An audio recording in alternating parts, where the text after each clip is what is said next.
परमेश्वर के वचन में से यूहन्ना की पुस्तक उसका 11वां अध्याय और 43 और 44 पदों के बीच में हम कुछ पदों को पढ़ेंगे और देखेंगे। जॉन चैप्टर 11 वर्स 43 एंड 44 दो पदे हैं, हम इस बात को यहाँ पे पढ़ेंगे।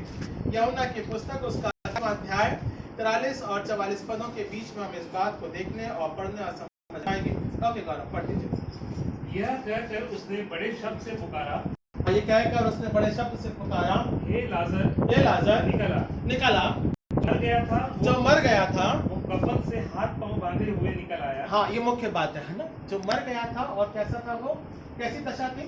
कफन से हाथ पांव बांधे हुए, है ना, कफन से हाथ पैर बंधे हुए थे, है ना। इसका मतलब है उस समय के अनुसार वो पूर्ण रूप से मर चुका था, है ना। ही इज टोटली डेड, है ना। संसारिक रूप में जिसे हम कहते हैं ही इज टोटली डेड, क्योंकि बांध दिया भाई, मृत्यु के अनुसार हाथ पैर बांध दिए जाते हैं क्योंकि वो अकड़ जाती है as per the medical treatment, है ना। उस प्रकार से हम देखते हैं कि क्या होती है, हड्डियां और मांस क्या हो जाती है, छोड़ने लगता है अपना सभी ताकत को, और वो क्या होती है, अकड़ने लगती है ना। तो उसको बांध दिया जाता है। ओके, सो फिर उसके बाद में हाँ आगे बढ़ो। उसका मुंह अंगोछे से लिपटा हुआ था। हाँ, यीशु ने उससे कहा, उसे खोल दो और जाने दो। और उसे खोल दो और जाने दो, है ना। सो परमेश्वर का वचन हमको और आपको क्या करता है, अंधकार की शक्तियां हमें क्या करती हैं, बांधे। आई बात समझ में? कुछ समझ में आ रहा सेंस? हम कैसे हैं, बंधे हुए नहीं, अंधकार की शक्तियों से हमारा जीवन आज भी बंधा हुआ है।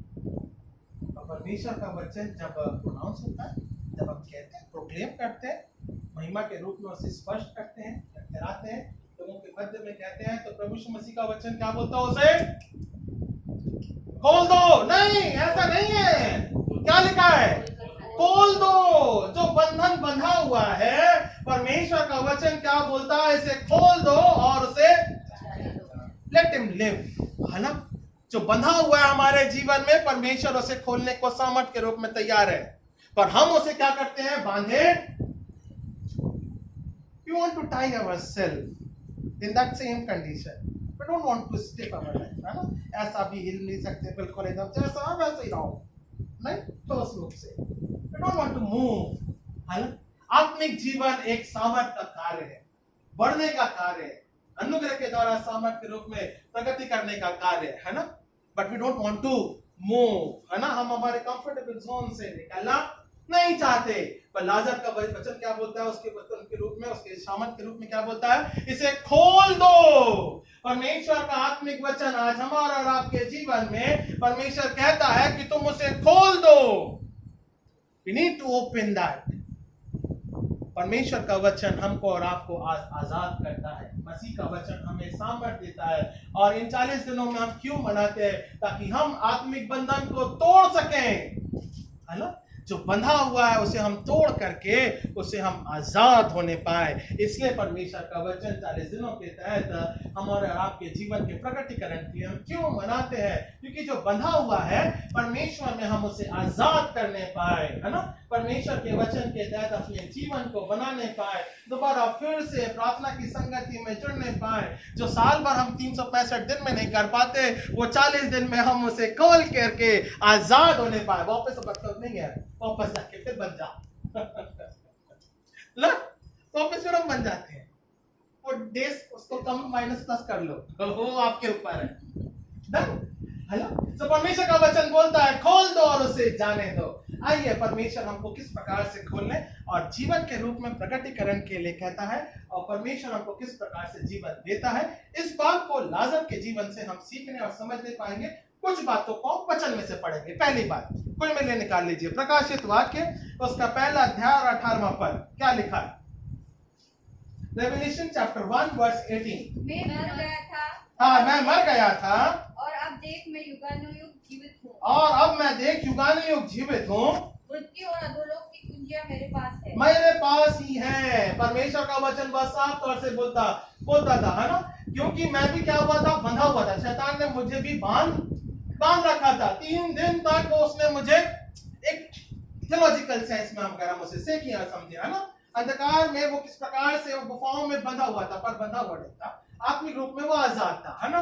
सो परमेश्वर ने क्या किया, तीसरे दिन मुर्दों में से जी उठ करके मृत्यु को हरा करके, और पहले कुरिन्थियों के 15वें अध्याय के अनुसार, अब मृत्यु तेरा डंक नहीं रहा, अब मैंने उसके ऊपर विजय को प्राप्त किया है, मैंने उस बंधन को खोल दिया है, और मैंने जो विजय प्राप्त करी है तुम भी उसी प्रकार से, प्रकाशित वाक्य पहला अध्याय 18वें पद में बोलता है, तुम भी उसी प्रकार से आजादी जीवन को तुम जीने पाओ, विजयी जीवन को तुम प्राप्त करने पाओ। और इसी के लिए प्रभु यीशु मसीह अपनी वाचा में ये अफर्मेशन देता है, that faith what we live, है ना। और हम इसी बात को विश्वास में जीते और पढ़ते हैं कि प्रभु यीशु मसीह तीसरे दिन मुर्दों में से जी उठा और वो मेरा उद्धार करता है, और मेरा जीवन का देने वाला वही हमारा परमेश्वर है। यही तो विश्वास है। और इन 40 दिनों में हम हमारे विश्वास को अधिकाई से दोहराने का काम करते हैं। इसमें हमें गति प्रदान करना बहुत जरूरी है। गाड़ी है, गाड़ी है कि नहीं है? हाँ कि ना? है ना, गाड़ी है कि नहीं है? आजकल तो सब पेट्रोल पे चलती है, डीजल पे चलती है ना, इलेक्ट्रिक बैटरी पे चलती है। What is the main thing what we need?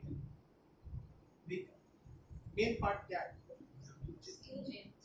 Steering भी है, इंजन भी है ना, और वो खड़ी रहेगी, हिलेगी नहीं साहब, है ना। It has to be ignite, है ना। वो ज्योति जो है, वो इग्नाइट है, वो वचन है हमारा, ये खड़ा हुआ शरीर है, इसको गति प्रदान करना हमारे वचन का काम है। इट इज इग्नाइट, है ना। Every time you take a self, है ना, पेट्रोल है, जीवन है, बैटरी है, व्हाटएवर इट इज, सभी चीजें आपके जीवन के साथ में जुड़ी है। एक समझ लीजिए गाड़ी का ढांचा आपका जीवन है ना, सब चीजें, पेट है, आंख है, दांत है, मुंह है, हाथ है, पैर है, सब है परमेश्वर ने दिया, खड़ा है जीवन। But the ignition should be started. और फिर ड्राइविंग की बात तो उससे अलग ही बात है, फिर how you want to drive, वो आपके जीवन के ऊपर तात्पर्य करते हैं। 365 दिन हम किस प्रकार से उसको चलाते हैं। बट इग्निशन जिस प्रकार से हम स्टार्ट करते हैं, परमेश्वर का वचन आपको बोलता है कि यीशु भी इग्नाइट, परमेश्वर ज्योति है, और ज्योति के संतान के रूप में वो हमारे जीवन को प्रकट करके कहता है कि हम उसकी ज्योति में अपने जीवन को बनाए रखें, ताकि तुम उस ज्योति में चलने पाओ, तभी तो हम चलने पाएंगे। सो परमेश्वर हमको और आपको ज्योति के रूप में प्रकट करता है। और प्रकाशित वाक्य उसका पहला अध्याय और 18वां पद इसी बात को कहता है, जो बंधा हुआ था मैंने उसको सबको आजाद करके तुम्हें एक नया जीवन दिया है, ज्योति में ठहराया है, ताकि हम और आप ज्योति में अपने जीवन को रखने पाए और विजयी जीवन को जीने पाए। ये 40 दिन का उद्देश्य होता है। जो इग्निशन होता है, जो स्टार्टिंग होती है, वो हमको और आपको स्टार्ट करना है ना। कुछ 40 साल से स्टार्ट कर रहे हैं, कुछ 60 साल से, कुछ 80 साल से स्टार्ट कर रहे हैं, कुछ 100 साल से, बहुत से लोग होते हैं 100 साल से भी स्टार्ट करते हैं, है ना। बट दे स्टार्ट, है ना कहीं हमारा स्टार्टिंग पॉइंट हमारा परमेश्वर होना चाहिए, वो हमारे जीवन की गाड़ी को चलाने वाला परमेश्वर है। ओके, सो ये पहली बात हो गई। दूसरी बात क्या बोलता है, मैंने निकाल लीजिए यूहन्ना की पुस्तक उसका 10वां अध्याय 17 और 18 पदों के बीच में इस बात को देखेंगे। John chapter 10 verse 17 and 18। पिता इसलिए मुझसे प्रेम रखता है, पिता मुझसे इसलिए प्रेम रखता है कि मैं अपना प्राण देता हूँ, और मैं अपना प्राण देता हूँ कि उसे फिर ले लूं। कि फिर उसे ले लूं। कोई उसे मुझसे छीनता नहीं, कोई उससे मुझे छीनता नहीं है। Okay, done. फिर उसके बाद में, वरन मैं उसे आप ही देता हूँ, और मैं उसे आप ही देता हूँ, मुझे उसके देने का अधिकार है, मुझे उसे देने का अधिकार है, और उसे फिर लेने का भी अधिकार है। ये आज्ञा मेरे पिता हाँ, से बस मुझे बस मिली। ये आज्ञा कहाँ से मिली है? मुझे मेरे पिता से मिली है ना। The word of God with the obedience of the word of God, है ना। परमेश्वर की आज्ञा में फर्स्ट मिशन, और फिर उसके बाद में उसकी आज्ञा के तहत अपने जीवन को चलाना या ड्राइव करना, है ना। दिशा आपके पास में रहती है, गूगल मैप इस्तेमाल करते हैं हम, और रॉबर्ट साहब आज गूगल मैप से आए, है ना। पटक जा, अंधेरी बोला मैं थाने से आना घोड़बंदर से, कि अंधेरी आना है, कैसे आओगे? हमको मालूम ही नहीं है रास्ता, take a Google map, no. भटक जाएगा आपका जीवन। 365 दिन में बहुत ऐसा समय होता है जहाँ भटक जाता है, पर परमेश्वर की आज्ञा के अनुसार जब हम आत्मिक जीवन के रूप में जब स्टार्ट करते हैं तब परमेश्वर उसको दिशा और दशा दोनों ही प्रदान करता है। दशा कैसी होनी चाहिए? हाँ, दशा बिल्कुल परमेश्वर के द्वारा अपने जीवन के रूप में तैयारी के साथ में होनी चाहिए, और दिशा परमेश्वर आपको ऑटोमेटिकली गूगल मैप प्रदान करेगा, है ना। सो ये कैसे होगा? परमेश्वर की आज्ञा के अनुसार होता है। और परमेश्वर का वचन बहुत साफ तौर से कहता है, पिता इसलिए मुझसे प्रेम रखता है कि मैं अपना प्राण देता हूं, है ना। परमेश्वर का वचन बहुत साफ तौर से, क्योंकि मैंने उसकी आज्ञा को अपने जीवन में ज्योति के रूप में इस्तेमाल किया, और चाहे संघर्ष भरा समय कैसा भी क्यों ना रहा हो, मत्ती के अध्याय के अनुसार, उसके 7वें पद के अनुसार, और वो चबूतरे में से शैतान जब उसको वहां पे ले जा करके उसको टेस्टिफाई भी करता है, सभी बातों के तहत अगर हम इस बात को देखते हैं तो परमेश्वर का वचन उसकी आज्ञाओं के तहत बने रहने के लिए कहता है, और हे शैतान यहाँ से दूर चला जा, विजय को प्राप्त करना, है ना। आप सबको मालूम है इसके बारे में। सो परमेश्वर दशा और दिशा दोनों को बदलने वाला परमेश्वर है, इसलिए वहां पे वो लिखता है, इसी प्रकार से वो प्रकट करता है, पिता इसलिए मुझसे प्रेम रखता है कि मैं अपना प्राण देता हूं कि फिर उसे ले लूं, कोई उसे मुझसे छीन नहीं सकता, वरन मैं अपने आप ही देता हूं, मुझे उसे देने का भी अधिकार है और फिर लेने का भी अधिकार है ना। 40 दिन हमारे और आपके लिए मसीह के साथ उसके देह में, उसके जीवन में, उसके लहू में हम सहभागी होते हैं, ताकि उसके द्वारा जो दशा और दिशा है परमेश्वर हमारी अगुवाई करने पाए, है ना। हमारे जीवन की गाड़ी को चलाने वाला हमारा परमेश्वर है। 40 दिनों में परमेश्वर की दया और उसके अनुग्रह के द्वारा हम यात्राओं में बने रहने पाए, या मसीह की यात्रा में अपने जीवन को अनुग्रह के द्वारा बढ़ाते जाए और उस दिशा से भटके,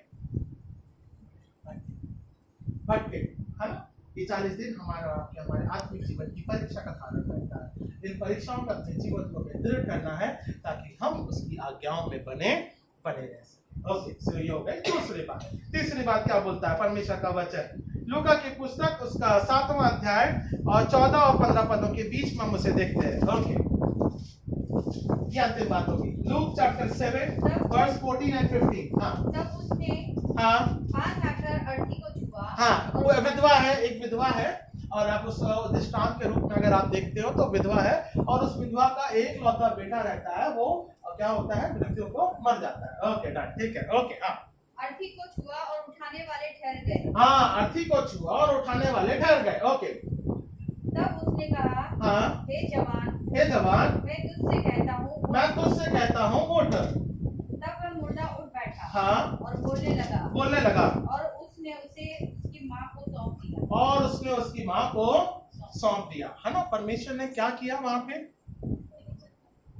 नहीं, क्या किया बताओ जल्दी जल्दी। फर्स्ट पार्ट क्या हुआ है? अर्थी को क्यों? क्योंकि उसने अपनी आत्मा को उस मुर्दे में, बोलने से कर सकता था, कोई बड़ी बात नहीं थी। पहले उसने अर्थी को छुआ। क्यों छुआ मालूम है? बिकॉज वहां पे फरीसी, और अगर आप पढ़ोगे वहां पे उस अचंभित को देख करके फरीसी लोग क्या होने लगे? कुछ ने तो विश्वास किया, कुछ तो विरोध में खड़े हो गए। कैसे कर सकता है? हमारे सामने कर रहा है, इतना बड़ा हो गया है ना। आप पढ़ोगे उसमें लाइन में, वो विरोध करने लगे, है ना।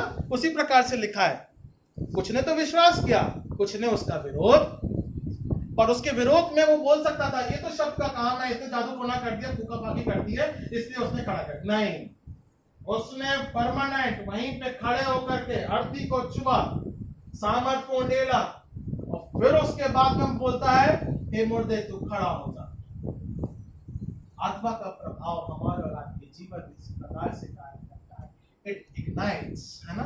मसीह का सामर्थ, उसका वचन शब्दों के माध्यम के द्वारा, उसके चुने के माध्यम के द्वारा हमारे जीवन में कार्य करता है, तभी हमारा जीवन आत्मा में परिवर्तित होता है।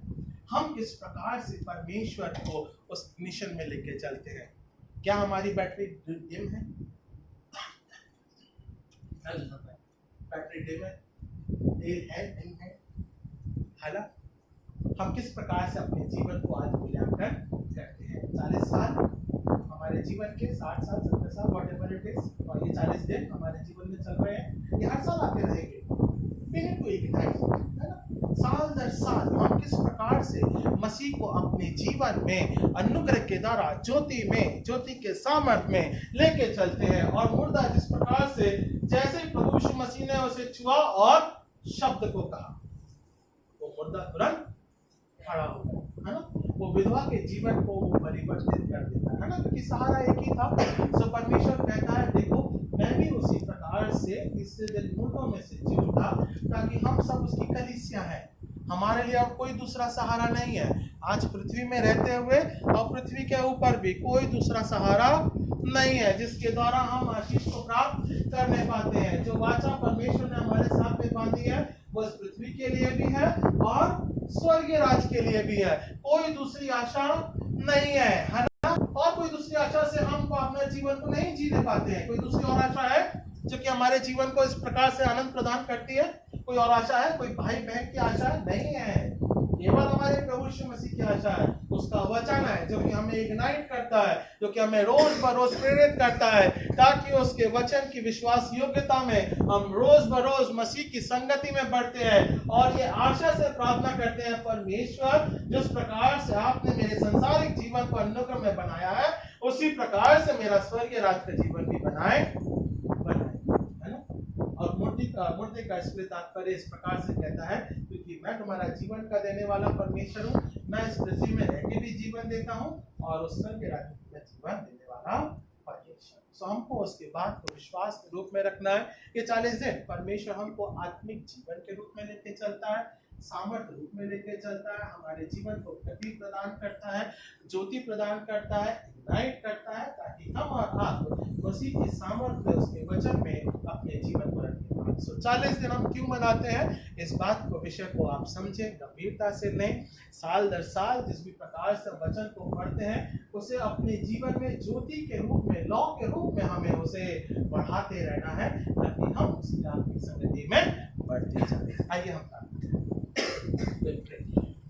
महान अजीत और अनुग्रहकारी पिता परमेश्वर से हम प्रार्थना करते हैं पिता, आपका आत्मिक जीवन पिता परमेश्वर, आपका वचन पिता जिस प्रकार से लाजर के जीवन को पिता परमेश्वर अनुग्रह के द्वारा पिता जीवित करता है पिता, हम मुर्दे की दशा में पिता, हम बंधे हुए पिता परमेश्वर अनुग्रह के द्वारा पिता छू और स्पर्श कर पिता और हमें एक नए जीवन के रूप में लेके चल पिता, विश्वास की संगति में ठहरा, विश्वास की अनुग्रहता में ठहरा पिता परमेश्वर, ताकि हम मसीह की ज्योति और उसकी आज्ञाओं के तहत पिता परमेश्वर अपनी दशा और दिशा को दोनों को पिता परमेश्वर हम गति प्रदान कर सकें।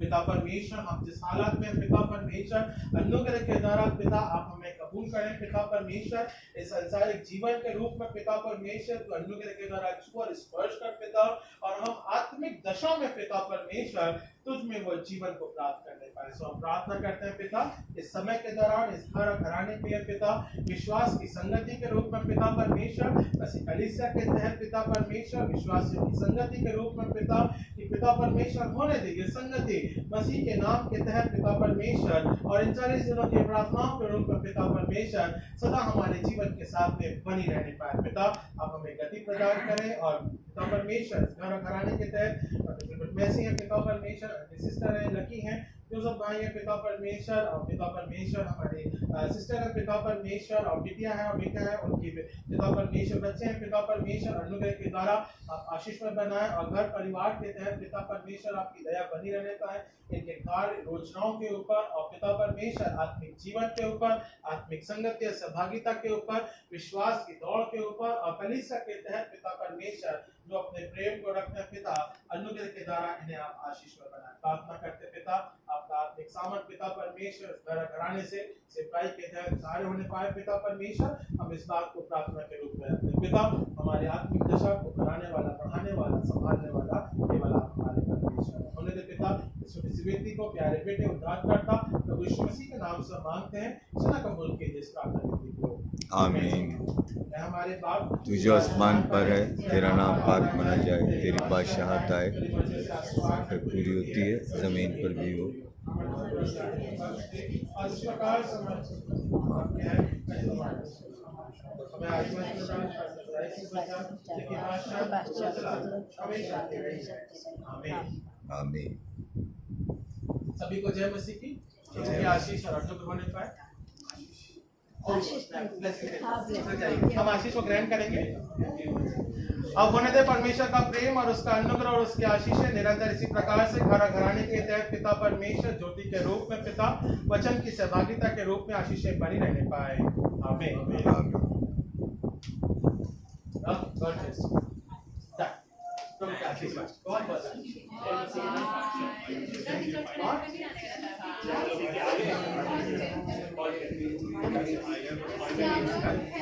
जय मसीह की।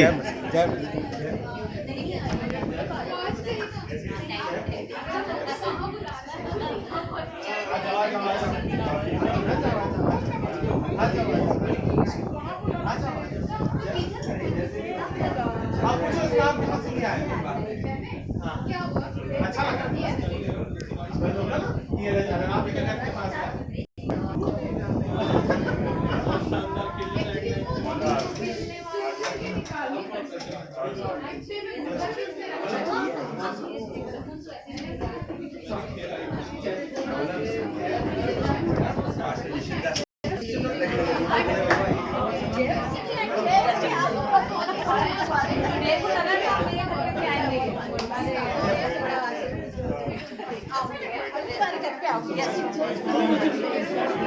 आगे